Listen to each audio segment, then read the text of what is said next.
Christian Hao, and today we'll be going through the concept of topological closure, interior, exterior, and boundary, and their following properties. So I will assume that you have a understanding of what open sets are, closed sets, and neighborhoods. So I'll just like to emphasize a bit on neighborhoods.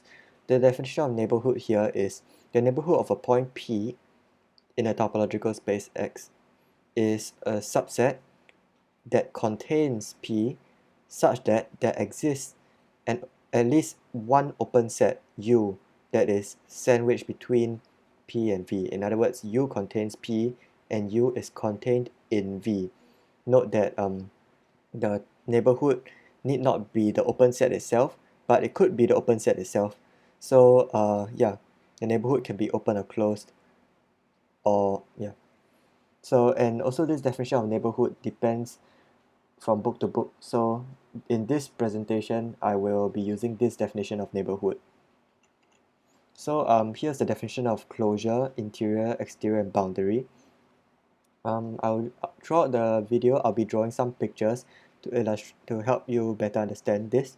But do note that this is just a pictorial representation of what a possible set A might look like.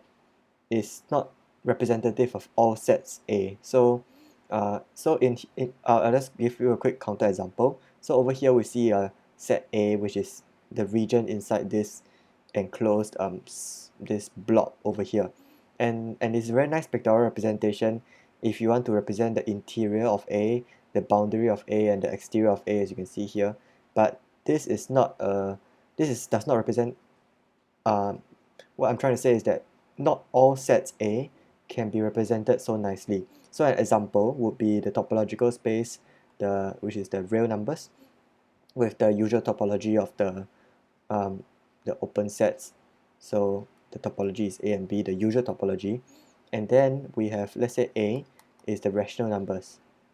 So as you can see, it cannot you cannot the rational numbers in the real numbers is a very, personally I find it's quite a difficult concept to visualize. So such a pictorial representation would almost definitely break down when you have such sets. But still note that the definition here still holds for such sets. So what I'm trying to say is that the bottom line of this entire presentation is that we will be using nice pictures like these, but after all, when we are talking about mathematics, you need to always go back to the definitions in order to be rigorous. So the pictures will help us gain an intuitive understanding, but you can't rely on them to formulate a proof. Yeah, they can only be sources of motivation. So without further ado, let's go into the definitions. So the closure of A is the intersection of all closed sets that contains A. So in other words, the closure of A is the smallest closed set that still contains A. So if we have, let's say we have a set A here, then you have a closed set B that encloses it, B1. Then let's say you have another one, B2, and you have a lot of them. It could be infinite. There's a lot of them. Perhaps there's one that's very close to A, like this. Then what you do is you take the intersection of all of these closed sets that contain A, and that is the closure of A. So the closure of A is, yeah, that's the definition. And you can see immediately that because all of these closed sets contain A, one property is that A is included in its closure. It's a subset. Yeah. Over here, when I use this notation, just to clarify, I mean it could be a subset. It does not imply it is a proper subset. When I want to talk about proper subset, which is never, I don't think we will touch on proper subset in this video, but if personally, I will use this notation. So when I use this notation, it is essentially the same as this. So this means subset. It does not mean proper subset. Yep. Okay, so yeah, so this is one property of the closure. And then another property so another, the definition of the interior is all the open subsets, that is the union of all the open subsets that are contained in A. In other words, it's the biggest possible open set contained in A. So what you have here is, if you have an A here, then you have a few open sets. Let's say you have this open set in A, maybe you have this open set in A, maybe you have this open set in A, and there'll be maybe one open set that's very close to being A itself. But the bottom line is, you take the union of all these open sets contained in A, and that is the interior of A. So of course, a property of that is the interior of A is a subset of A. Yeah. So and I hope that those two are clear to you. And for the exterior of A is defined to be the complement of the closure. So yeah, the complement of the closure, that should be straightforward. Then the boundary of A is defined to be the complement of the union of the interior and the exterior. So you take the interior of A, if this is A, sorry for the bad drawing, and let's say the interior is something like that, and then the exterior is everywhere else, then the boundary will be this portion over here. It pretty much coincides with your intuition of what a boundary of a space is. Yeah, but do note that, once again, your intuition applies for sets that look like this, but when it comes to sets that looks like that is defined to be the rational numbers, then your understanding of boundary might start to break down. So always go back to the definitions. So now these are the properties that we'll prove in this video, and we'll go through each of them one by one. And yeah, so first of all, with the first one, a point is in the interior of A if and only if it has a neighborhood contained in A. So because this is an if and only if, you need to go both ways, right? So you need to show that if X is a point in the interior of A, then X is a neighborhood contained in A, and you also need to show that if X has a neighborhood contained in A, then X is the interior of A. So this shouldn't be too hard. So let me just remind you what the definition of interior is the biggest possible open set contained in A.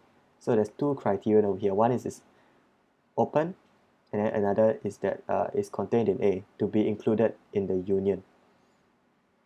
So let's take a look. So if X is in the interior of A, that means that X is in at least one open set C, and that C is a subset of A from this condition here. So because an open set C containing X is also an open neighborhood of X. Remember what we said about neighborhoods just now, the definition. So if you're unsure about the definition of neighborhood, please go back and check again. So the open set can act as an open neighborhood of X as well. So we have found a neighborhood of X that is a subset of A, and hence we have found a neighborhood of X that is contained completely in A. And now for the other, so we have proved the first part. Now for the second part, we need to show that if X is a neighborhood, if X has a neighborhood contained in A, then X is in the interior of A. So to do so, all we need to show, we just need to know that because X is in some neighborhood V contained in A, then by the definition of neighborhood, which is that X, there exists an open set U that satisfies this, then there is an open set that satisfies this. Yeah, that's what I wrote here. And because U is contained in V, U is contained in A as well, right? Because V is contained in A. So we see that firstly, U is an open set. It satisfies the first criterion. And secondly, U is contained in A. It satisfies the second criterion. And hence, U is considered in this union over here. hence naturally, because U is considered in the union here, U is a subset of the interior of A, and hence X, which is in U, is in A, and hence we have proved the first property. Yeah. So now on to the second property. So the point is in the exterior of A if and only if it has a neighborhood contained in the complement of A. So what does this mean? So once again, it's a if and only if, and since it's a if and only if, we need to show both ways. So we'll first show that X in the exterior of A means that X is a neighborhood contained in a complement of A. So if so okay, let's take a look at the definitions of closure and exterior here. So you see the definition of exterior depends on closure. So let's try to understand what it means to be in the closure of A. So now forget about this, what we're trying to prove here first. I'm just giving you a general idea of what closure means. So if Y is an element of A closure, that means that from the definition of closure, that means that every single closed set containing A must contain Y as well. Does that make sense? Yeah, because that's in the condition of the closure of A. It must contain A, and it must be closed. So every closed set that contains A contains Y. So then we'll take a look at exterior. So if an element X is in the exterior of A, that means that it has, because A exterior of A is the complement of A closure, that means that it has broken this condition over here. And how do you break this condition of being in the closure? You need to make sure that exists the condition for being in the closure is that every closed set containing A must contain Y. So if you want to break that condition, you must find um, you must find some closed set B that contains A and it does not contain X. So if X is the exterior of A, that means that there exists some closed set B satisfying number 1, it contains A, and number 2, it does not contain X. So when it contains A and is closed, then it will be included in the closure. And the fact that it does not contain X means that X is not in the intersection of such sets. So yeah, so the existence of, so let's take a look. So when X is in the exterior of A, it means that there exists such a closed set B. So when we take a look at that closed set B, when we consider, remember that the complement of a closed set is open, right? So when we take a look at the open set X minus B, when we take a look at the open set X minus B, we notice two things. One is that such an open set is number 1, disjoint from A, because B contains A. If you have a B and B contains A, then of course B complement, which is everywhere else, is disjoint from A. So that such an open set is disjoint from A, and number 2, it contains X. So if B does not contain X, that means X is not inside B, then X must be outside B, right? So X must be somewhere here. And that means that X is contained in the complement of B. So so we have found, so if X is in the exterior of A, that means there's some closed set B that satisfies these two properties, and that means there is some open set X minus B that satisfies these two properties. So such an open set, such an open set can act as an open neighborhood as well. Such an open set is an open neighborhood of X that satisfies that is contained, because it's disjoint from A, is contained in X minus A. So if you are disjoint from a set, A, let's say I have a set here, I'm disjoint from it, right? That means I'm contained in its complement, which is everywhere else outside that set. So is contained in X minus A. And tada, we have found a neighborhood contained in x minus a. So we have proven the first statement. Now to show the other way around, it is pretty similar as well. So if x has a neighborhood, if there exists a neighborhood of x that is contained in x minus a, then from the defining property of the neighborhood, that means that there is an open set U that is a subset of that neighborhood, and that U is also contained in x minus a, because V was contained in x minus a. The neighborhood V was contained in x minus a. So such an open set U, and remember U contains x, such an open set U implies that the closed set x minus U, number one, contains A, because U is contained in x minus a. U is contained in x minus a. So let's say U is contained in x minus a means U is disjoint from A. And if you take the complement of U, which is where everywhere else, naturally the complement of U, which is the closed set x minus U, would contain A. And number two, the closed set x minus U does not contain x, because U contains x. So x is somewhere inside U, and is hence not in x minus U. That means that, so then we take a look at the definition of closure. And the definition of closure is that you take a look at all the closed sets that contain A, right? So one such closed set that contains A is x minus U, because it contains A. And it satisfies the condition of being, number one, closed, and number two, it contains A. So it's included in this intersection over here. And because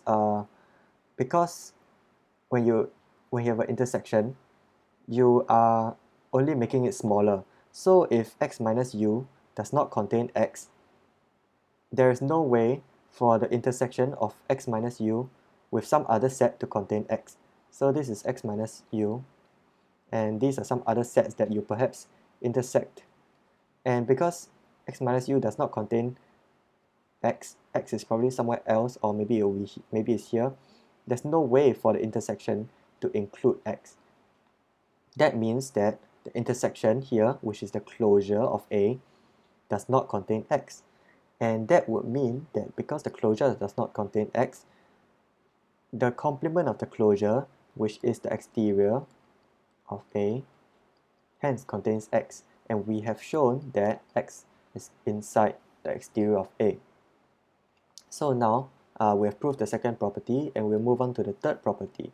So a point is in the boundary of A if and only if every neighborhood of it contains both a point of A and a point of x minus A.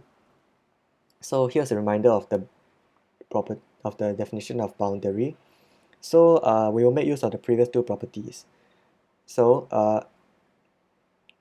so unlike the previous examples, we will not try to show one way and the other, and we'll try to show both ways simultaneously. So from the first property, we know that if P is an element of the interior of A, then there exists a neighborhood of P contained in A. And that means that, because this goes both ways, that means that if P is not in the interior of A, then there exists no such neighborhood contained in A. And that means that every neighborhood is not contained in A. And if every neighborhood is not contained in A, note what this means. That means if you can think of all possible neighborhoods, so let's say you have A, and every single possible neighborhood of P you can think of, let's say there's one here, this is a neighborhood of P, maybe there's another one, and you see none of these neighborhoods are contained inside A. This does not mean that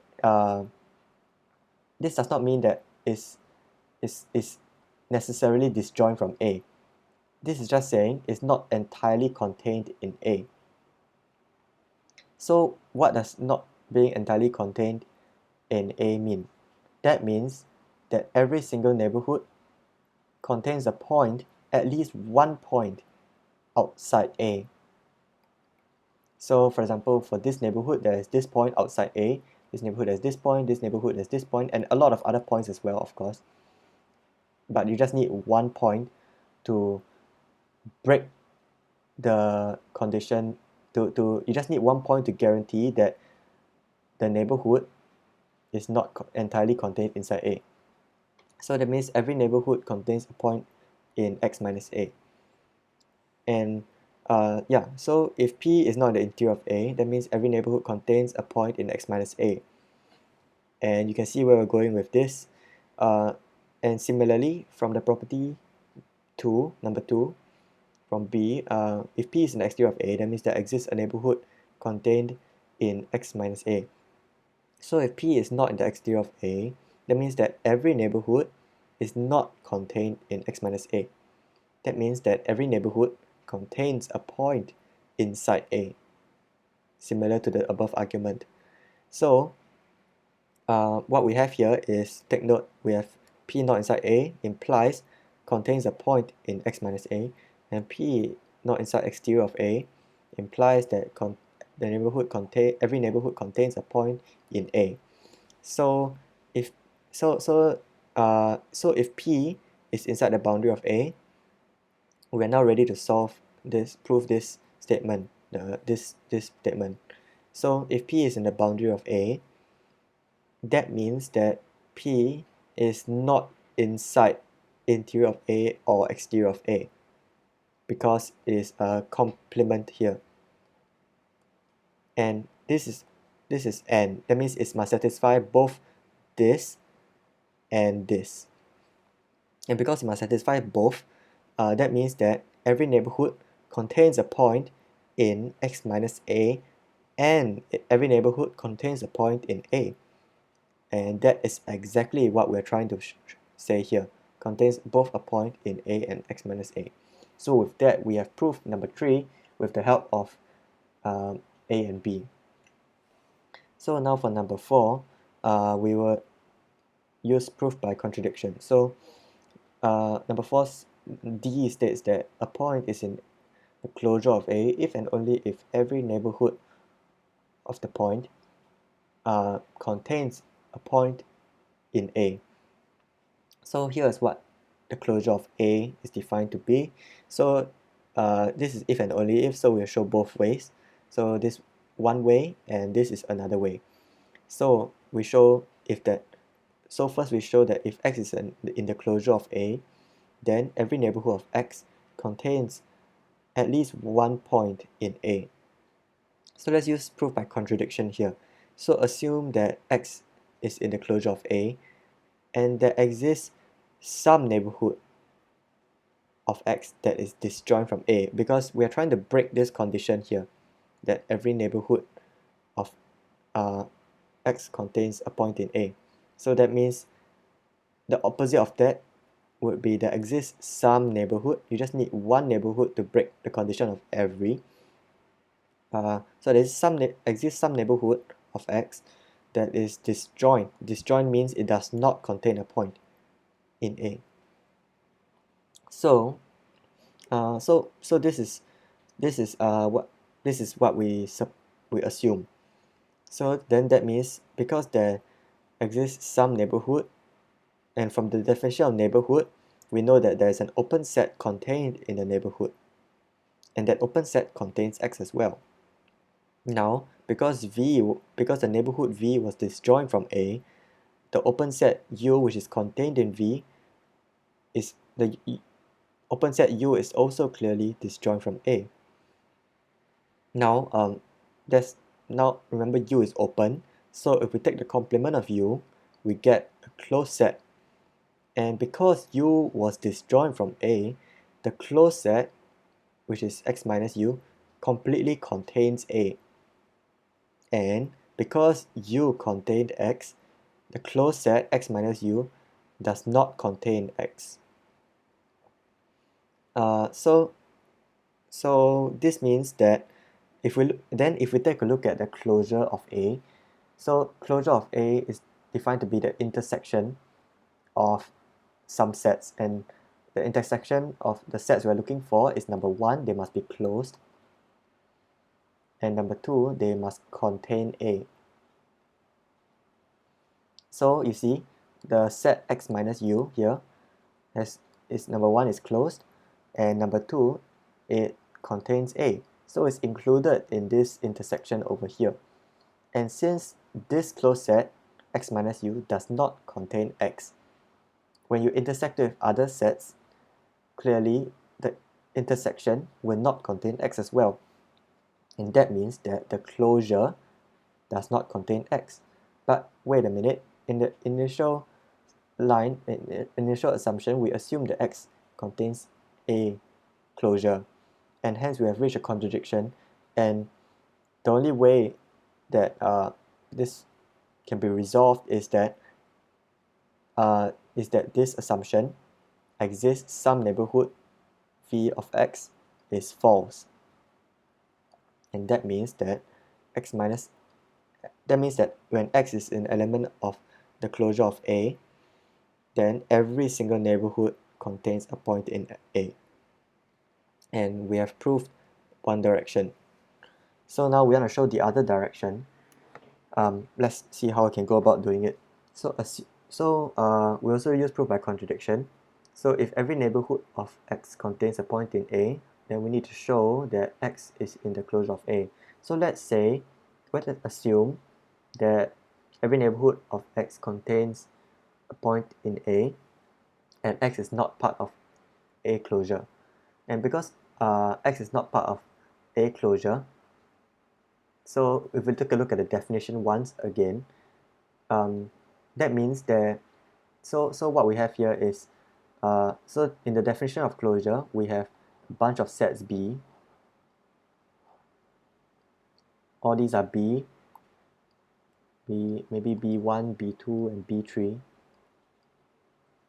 And we take the intersection of all these sets, and that is the closure of A. So if X is not in the closure of A, that means there exists at least one, there exists some closed set B that is number one in the calculation, which means it contains A, and number two, it does not contain X. So perhaps X cannot be inside, because if X was inside, then X would be in the closure of A. So X must be somewhere outside. Perhaps it's here.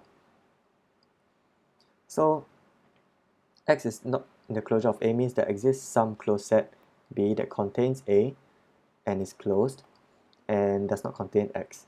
So because we have a closed set over here, we can take its complement to be, and the complement will be the open set X minus B.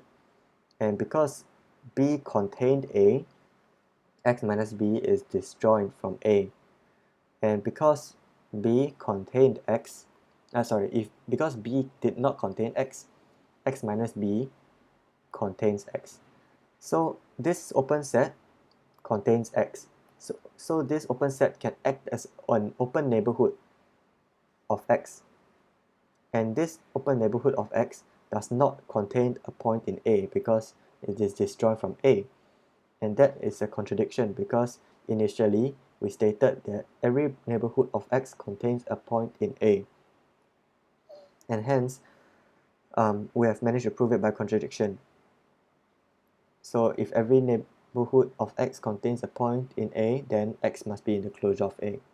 So that way, we have proved both statements and hence prove statement D. Now for number 5, for statement E, this one is saying that the closure of A is equals to A union the boundary of A, and that equals to the interior of A union the boundary of A. So we will show this by proving that A union boundary of A is a subset of A closure, and A closure is a subset of interior of A union boundary of A, and interior of A union boundary of A is a subset of A union boundary of A, and this goes one round because this one and this one is the same. So the only way that this is, if we can show this, then the only way that this is true is that all three of them are equal. So to show this first link, to show the first link that A union boundary of A is a subset of A closure, we can say that we can break this down into two cases. So if X is an element of A union boundary of A, number one is either an element of A or it's an element of boundary of A. So if it's an element of A, then because so so for every closed set B that contains A, X is inside B. And because the definition of closure is taking a look at every single closed set that contains A, so every single closed set that contains A naturally contains X as well, and the intersection of all of them would also include X, and hence X is in the closure of A. Now if X is in the boundary of A, then from property C, we know that every neighborhood of X contains both a point in A and in X minus A. And from D, let me just try to recall what D was. From D, D was saying that if every neighborhood of X contains a point in A, then X is in the closure of A. Yeah, correct. If every neighborhood of X contains a point in A, then X is in A closure. Sorry about that. So from this statement here, every neighborhood of X contains a point in A. We only need this A, we don't need X minus A. From the previous property, we know that X is in the closure of A. So what we have shown is that if X is in A or X is in boundary of A, then X is in A closure and X is in A closure, and hence A union boundary of A is a subset of A closure. So now we want to show, so we have shown the first link. Now we want to show that the second link, we want to show that A closure is a subset of interior of A union boundary of A. So we first assume that if we first pick a point X which is inside the closure of A, and then from property D we know that every neighborhood of X contains a point in A, and then so every neighborhood of X contains a point in A. So here we'll use either true or false kind of disjunctive syllogism, which is that either every neighborhood of X contains a point in X minus A, or there exists some neighborhood that breaks that condition. So there exists some neighborhood that does not contain a point in X minus A. So you're saying either every neighborhood contains point, or there exists some neighborhood that does not contain the point. So in the first case, we combine the statement that every neighborhood contains a point in A and every neighborhood contains a point in X minus A, then every neighborhood of X contains both a point in X minus A, and that means from property C, is it property C? From property C, yes, X is in the boundary of A. And for case number 2, if there exists some neighborhood X if there exists some neighborhood X that does not contain a point in X minus A, that means that so that means so exists some neighborhood, and let's say this is A. So this is the neighborhood we're looking at. There is some neighborhood that does not contain a point outside A. That means that the neighborhood is entirely enclosed, is entirely contained in A. So the neighborhood is entirely contained in A. And by the first property, which states that if every neighborhood, the first property states that X is in the interior of A if and only if every neighborhood, if and only if some neighborhood of X is entirely contained in A. There exists some neighborhood, yeah. So then by property A, we have shown that X is the interior of A. So with these two combined, these two cases combined, we have shown that if X is in closure of A, either X is also in the boundary of A or X is in the interior of A. And hence, if you union boundary of A and interior of A, you can show that A closure is a subset of interior of A union boundary of A. So now what remains is the last link over here. And so clearly interior of A is in A itself because of the definition here. You can see all the sets are inside A, and you take the union of all of them. So clearly this is true as well. And if you just union it with boundary of A, this is also true. So we have shown that A union boundary of A is, we have shown that this sequence is true, and hence because this is equals to this, the only way for that to be true is that all of them are equal. So with that, we have proved property E. So now for property F, so for property F is a simple one. We just need to show that interior of A and exterior of A are both open, and closure of A and boundary of A are both closed. So let's take a look at the definition of these four quantities. So and if we remember the definition of open set and closed set. So let's take a look at A, the interior of A. So interior of A is a union of open sets. And from the definition of an open set, a union, an arbitrary union of open sets is also open. So we have shown that the interior of A, which is a union of open sets, is hence open. Now we show that the closure of A is closed as well. So because the closure of A is the intersection of closed sets, and from the definition of closed set, we know that the intersection of closed sets is closed as well. So we have shown naturally that the closure of A, which is the intersection of closed sets, is hence closed. So for exterior of A is the complement of the closure. Closure is closed, hence the exterior of A is a complement of a closed set and hence is open, from the definition of open sets being the complement of closed sets. And lastly, for boundary of A is the complement of interior of A and exterior of A. These both are open, so the union of them is open, and the complement of an open set is hence closed, so the boundary of A is closed. So now for property G,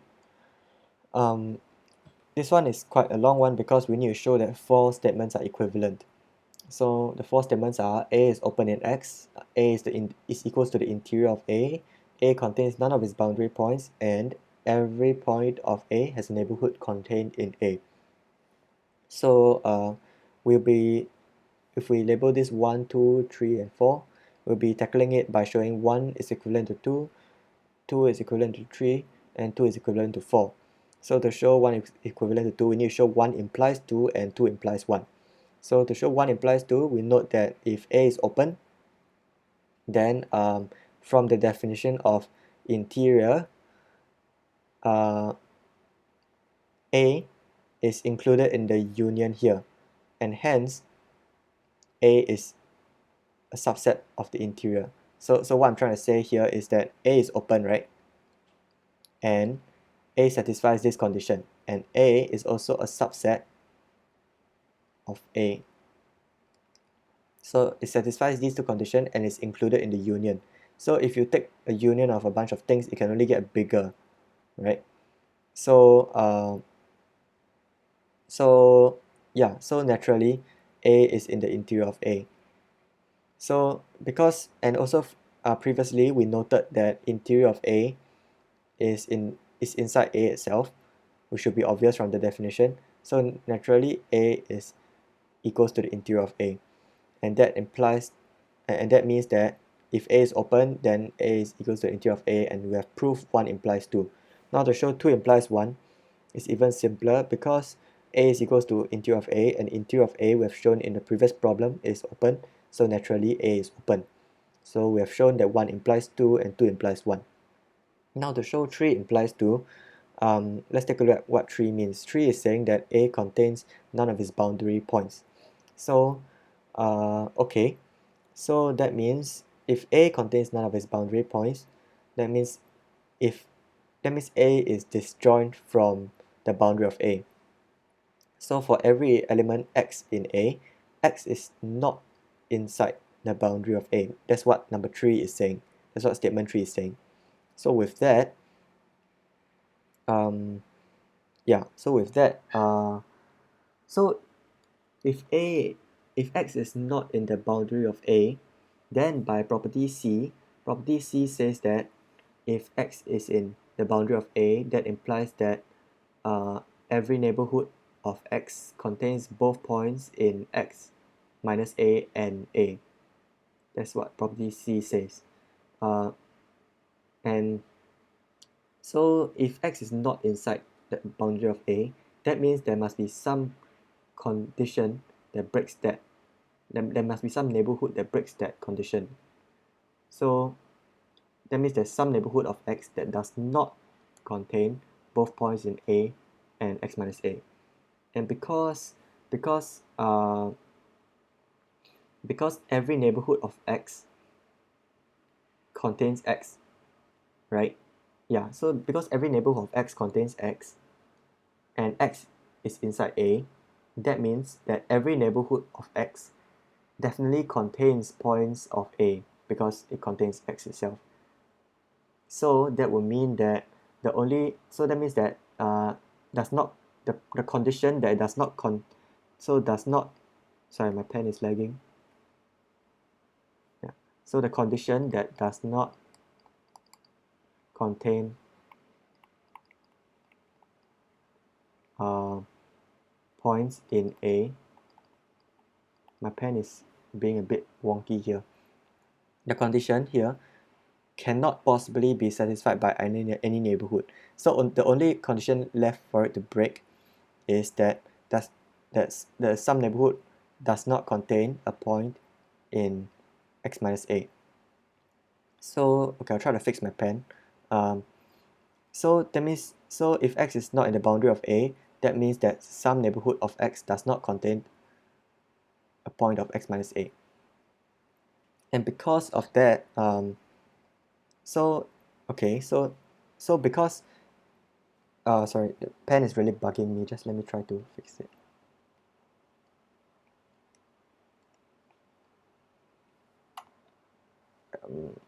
I'm not sure if it worked. Okay, sorry, where were we? We were, okay, the pen is fixed. Thank you. So because x is not in the boundary of A, implies that some neighborhood of x does not contain a point in x minus A. And that particular neighborhood, since it does not contain a point in x minus A, that means that the neighborhood is entirely contained in A, right? Because this is A, and then it does not contain a point outside of A. That means it must be entirely inside A. So the neighborhood is contained in A, and from property A states that x is in the interior of A if and only if some neighborhood is contained in A. So that implies that not in the boundary of A is equivalent to in the interior of A. So what have we shown? We have shown that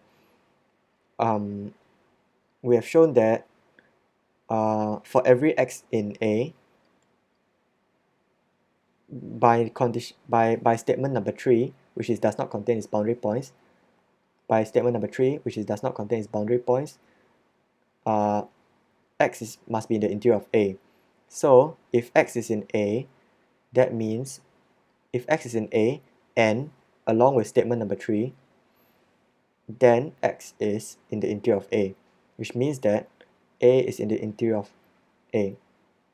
And because interior of A is also in A, that means the only possible way for both of that to be true is A is equals to the interior of A. And hence we have proved that 3 implies 2. Done. Well, that was a lengthy one. Now to show that 2 implies 3 is much easier because if A is equals to the interior of A, okay, then A is firstly clearly disjoint from x minus A, right? Because it's a complement. And because A is disjoint from x minus A,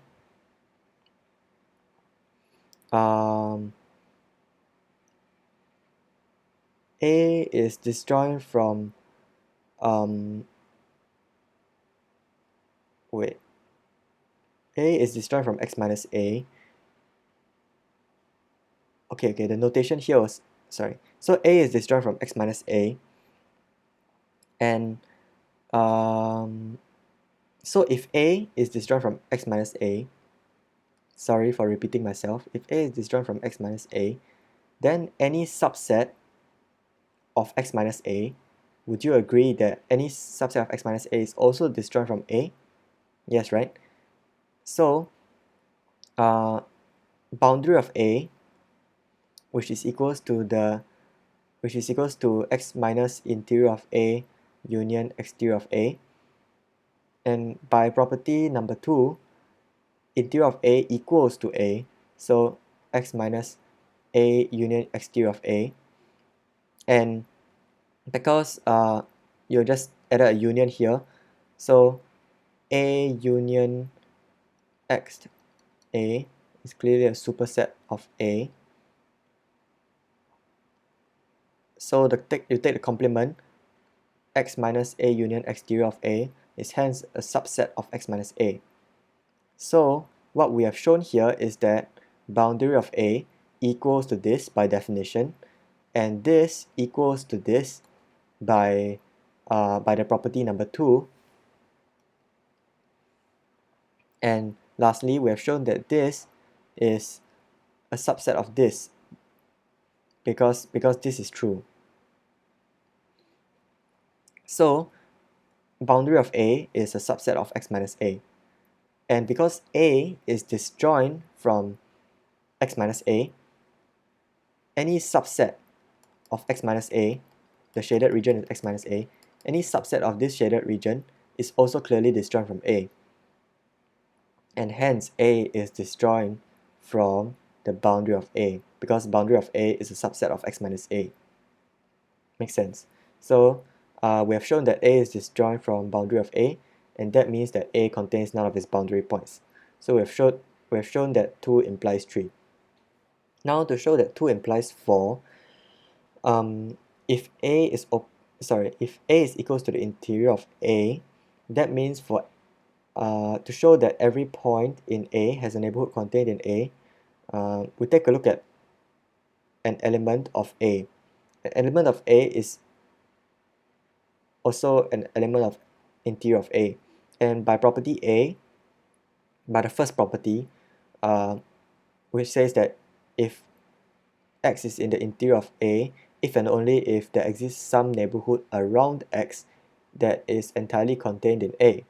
So because this is true, every neighborhood, because x is in interior of A, x has a neighborhood, it's not every neighborhood, there exists some neighborhood of x that is contained in A. And yeah, so what we have shown is that every point has some neighborhood contained in A. And lastly, to show that 4 implies 2, if we know that every point in A has a neighborhood contained in A,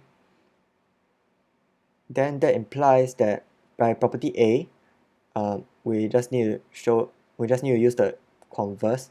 By property A, every point in A is a point in interior of A. that means that A, because every point in A is in the interior of A as well, A is a subset of interior of A. And because interior of A is also a subset of A, by the definition, then interior of A is equals to A. And we have hence shown that 4 implies 2. So with that, we have shown that all of these statements are equivalent. And lastly, we will show that all of these statements are equivalent. This is the closed version. So first of all, the 4 statements are A is closed in X, A is equals to the closure of A contains all of its boundary points, and every point of X minus A has a neighborhood contained in X minus A. So as before, it is worth noting that these statements are true by the definition, and if you take the complement, these statements are true because you just flip them around. So to show that 1 implies 2, we note that if A is closed, then the interior, not the interior, the closure, which is defined to be the intersection of all the closed sets. All the closed sets. Let's say this is all the closed sets there are,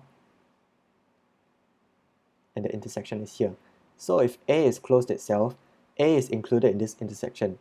So A would only make so you cannot get bigger than A. The intersection of all these sets cannot get bigger than A because A is included in the intersection. That would mean that the closure of A cannot get bigger than A, and hence the closure of A is a subset of A. And by the top property here, which is A is in the closure of A, A is a subset of the closure of A, then the only way over that would be true is A is equals to closure of A, and we have hence proof number 2.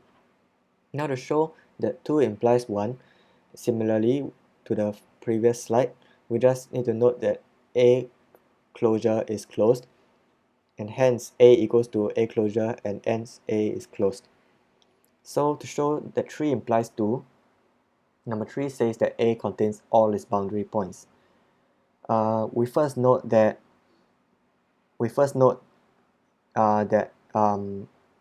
complement of A is a subset of the complement of the interior of A. And that means because X minus A is a subset of A, so this diagram here, so this is X minus A, and this is X minus interior of A. So that means everywhere outside here is the interior of A, right? Because this circle here is the X minus interior of A. Let's take the complement. That means that X minus A is disjoint from the interior of A. As you can see, this circle does not touch anywhere outside this shaded region. And by so now number 3 the statement 3 states that boundary of A is a subset of A because A contains all its boundary points. So if we take the complement of both sides, we can this number 3 is saying that the interior of A union the exterior of A is a superset of X minus A. And because we just take the complement of boundary of A and A. And now because we have shown previously that X minus A is disjoint from the interior of A, this means that X minus A can only be, in order for this to hold true, X minus A must be a subset of exterior of A. So X minus A must be a subset of exterior of A. And exterior of A, on the other hand, is equals by definition to X minus the closure of A. And since we already know from the above here that X minus closure of A is a subset of X minus A, that means that X minus A must hence be equals to x minus closure of A, and taking complement of both sides, we get that A is equals to the closure of A, and we have hence shown that 3 implies 2. Now to show that 2 implies 3, we know that x minus A, sorry, the screen is getting a bit cluttered, I'll just clear it for a while. So to show that 2 implies 3, we know that x minus A is equals to x minus the closure of A, because A is equals to closure of A by property 2. And this is equals to the exterior of A by definition of exterior.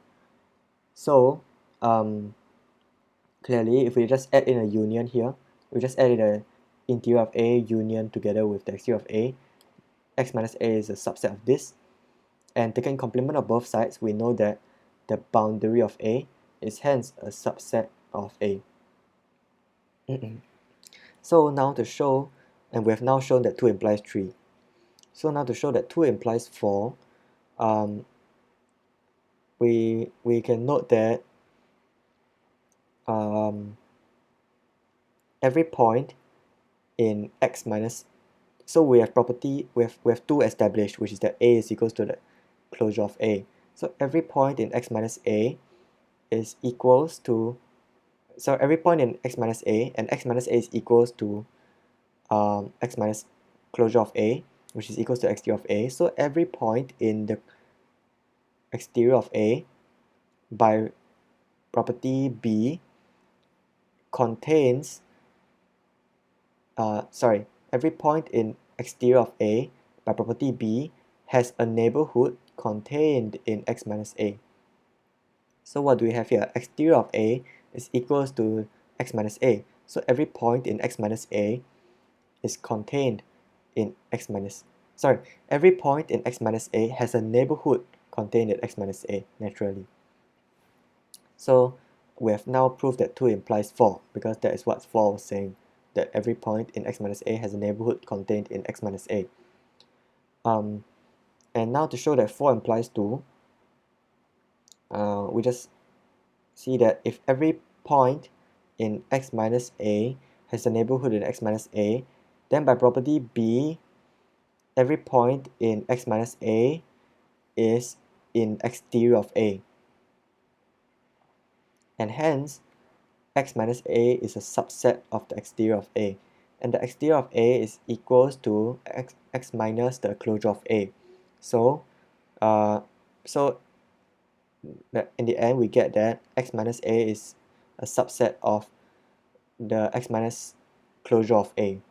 So because we also know this is true from here, then both of them must be equal, and hence A is equals to the closure of A.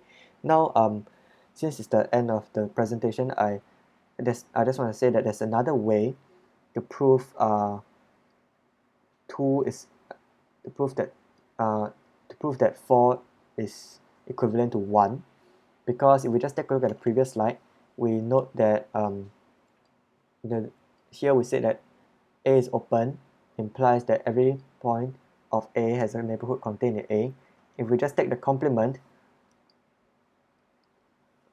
A is closed versus A is open, and previously we had every point of A has a neighborhood contained in A. So in other words, if A is closed, that means x minus A is open. Then if x minus A is open, so this, correct? So if x minus A is open, that means that every point in x minus A from the previous slide has neighborhood contained in x minus A. Hence, and this goes both ways. And hence, this goes both ways. And hence, we have proved 1 implies 4 and 4 implies 1. So that's just additional proof, although what we have here is complete enough. So now we've come to the end of the presentation. I hope that going through each of these proofs in a very detailed manner has been instructive to you. And if you do like it, please leave a like. And if you have any questions, please you feel free to leave a comment in the comment section below or email me. So I just want to say that this all the properties here were taken from this book, and if you want a copy of this book, you can email me as well. So thank you very much and have a nice day.